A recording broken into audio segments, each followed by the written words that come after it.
Lungsod ng Imus, wagayway natin. Lungsod ng Imus, wagayway natin. Lungsod ng Imus, iwagayway natin.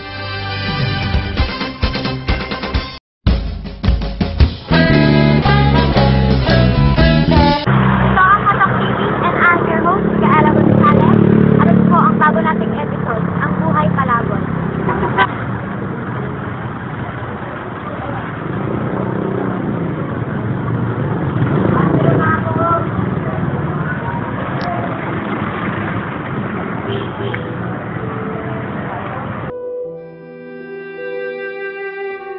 Gaano nga ba kahirap ang mawalan ng tahanan at mawalan na ng mamahal sa buhay?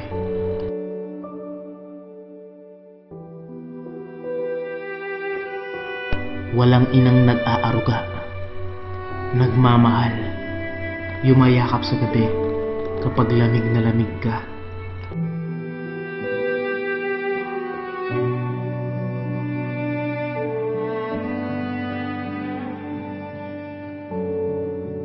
Pero dapat matatag ka. Kahit ika'y nag-iisa, sa konting barya, mapapangiti ka.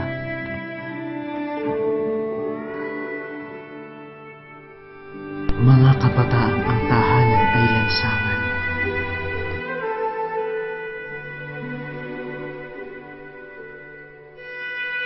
Mga magulang na pagkatapos alagaan ng kanilang mga anak, ay aabandonahin lang.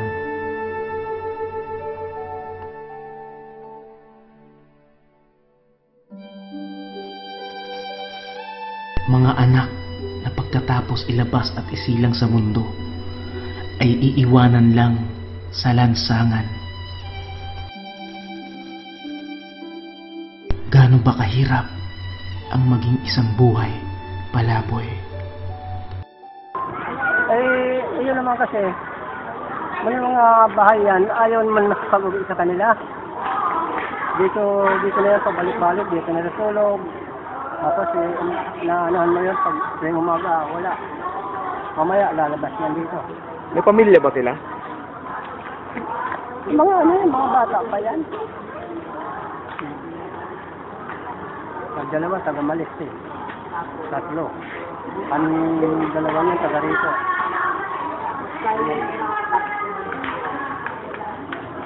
Ano ginagawa nila kuya pag gabi? Katikot lang dyan. Katikot, yung gano'n. Tapos nag-anuhan sila. Naghaharokan din sila. Hindi naman ang gugulo. Hindi. Mabayat. Oo.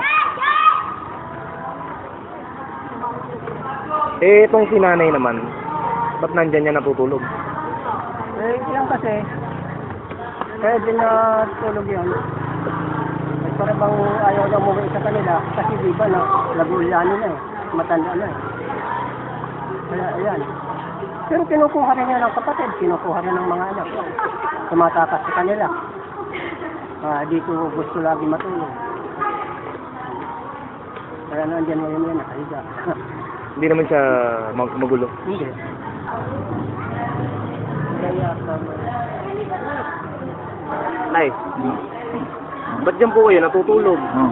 Nagpapay na lang ako. Ba't dyan po kayo natutulog? Ayun naman. Ano pong pangalan niyo, tay? Ha? Ano pong pangalan niyo? Romy. Taga saan ka, tay? Dito. Ba't dyan ka natutulog? Inapat na lang ako. Hindi ka ba nilalamig dyan? Hindi ka nilalamig? Alam na, baryan yun. Ano yan? Ano yan, tay? Mga baso. Baso? Oo, yun Sa- yung mga gusto. Saan ka kumakain? Bahay. Saan? Sa Digban. Sa Yung dagat. yung mga anak mo. Ano na sa? Bawi nang ako eh. Papay na lang ako. Samahan kita sa bahay niyo. Oo, ngayon na malayo. Baka mangalay kayo. Ayos lang. Samahan kita ngayon. Oo. Sige. Meron sininat. Kumain na ho ba kayo? Oo. O tara, samahan ko kayo sa kayo makauwi. Yun baka mga kayo. Doon sa dagat ng Big Bang.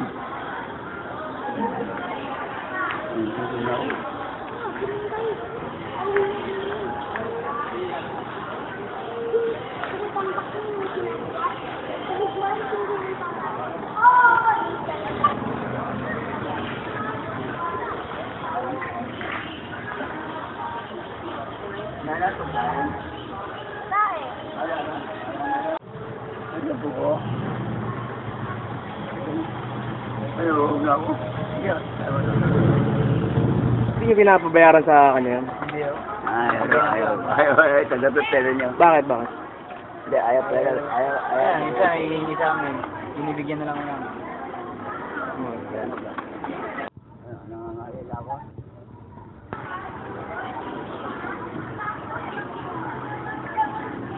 Saan yung kainan na sinasabi mo pa eh?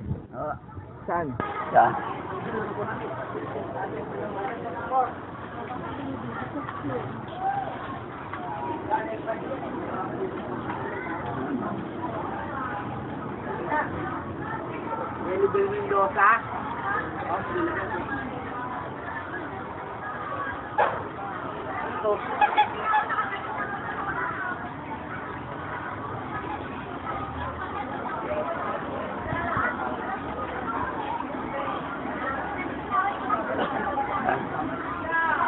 Nagulugo pa.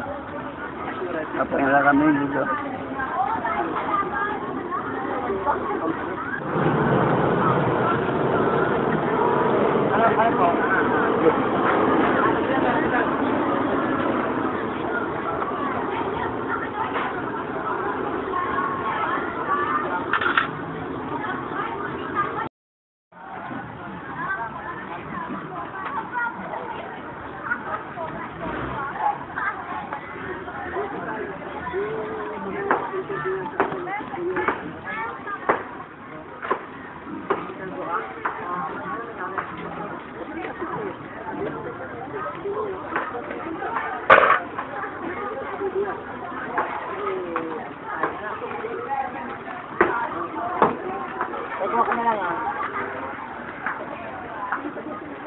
Pero,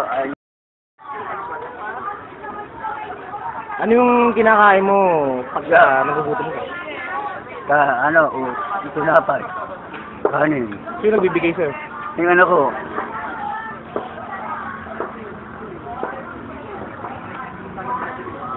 Eh, ba't natutulog ka sa kali? May anak ka pala. Oo, hindi na ako inabot eh. Pauwi na nga ako eh. Inabot ako doon, kanto. Ilang taon na ho ba kayo? Ilang taon na kayo? Santa Magit. Eh, yung asawa nyo, Ilan ako? Balo na ako, balo na.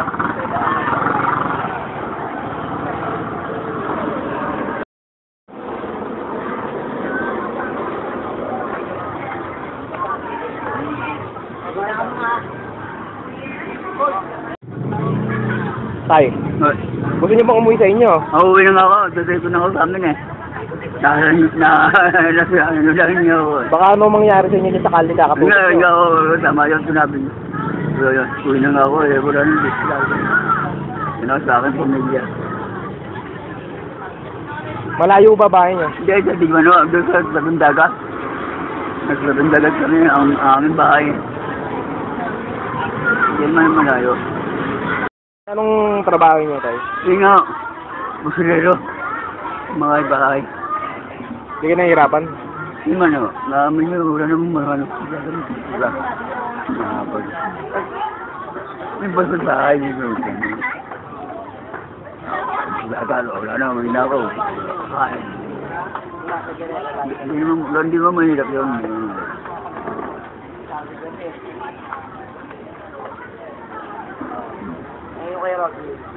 Ilan yung anak nyo? Apat ba? Apat. Asa na sila? Andun sila sa dagat. Sa dagat. Sa Bindagat? Saan yun? Bigman. Bigman. Na. Hatid ko na kayo. Hatid ko na kayo. Man ako na lang maglalakad. Baka hindi malayo. Baka may kayo. Baka malayo. Yung pag-biro. Baka mga alagad. Anong gusto niyo sabihin sa gobyerno? Ha? Hihingi kayo ng tulong. Siyempre, andun man ako. Nagkalabaw mo sa ang halabuhan. Sa mga opisyal, may sabihin ba kayo? Gusto niyo humingi ng tulong? Yun eh. Parang nagpapalimo. Yung sarili mo mga buhay ko. Gano'n lang yun.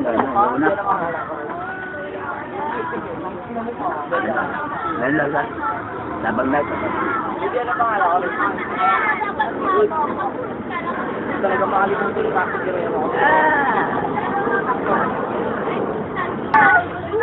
Anong masasabi mo sa kay tatay? Minsan nakakaawa yung tignan kasi pag uwi po kami, nakikita po namin palaboy-laboy lang po. Tapos minsan naghahanap po ng makakain.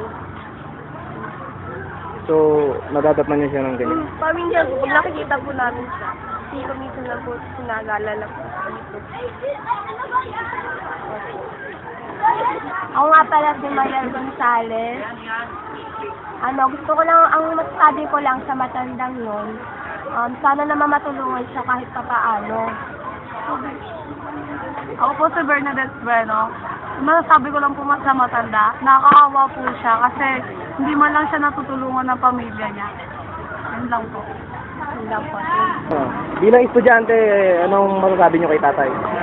Sabi ko sa kanya, nakakaawa siya. Dapat kailangan tulungan siya bilang matanda.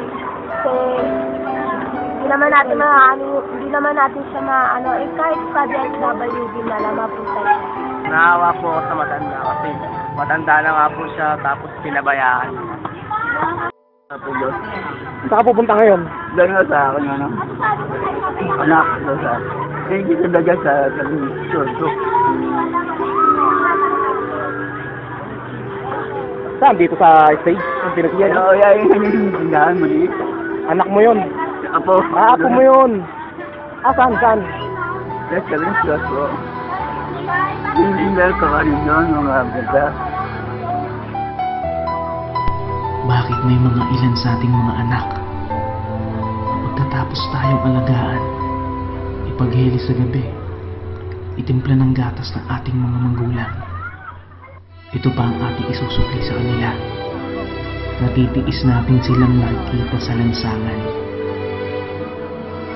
Hindi mo ba naiisip na balang araw ay magiging ganito ka rin katulad ng iyong magulang? Gumising ka. Matutulog ka uli. Hindi mo na, bapahinga lang. Tapos, Uwi na ako. May kasabihan tayo na ang hindi marunong lumingon sa pinanggalingan Ana. ay hindi makakarating sa paroroonan. Mahalin natin ang ating mga magulang katulad ng pagmamahal nila sa atin nung tayo ay mga bata.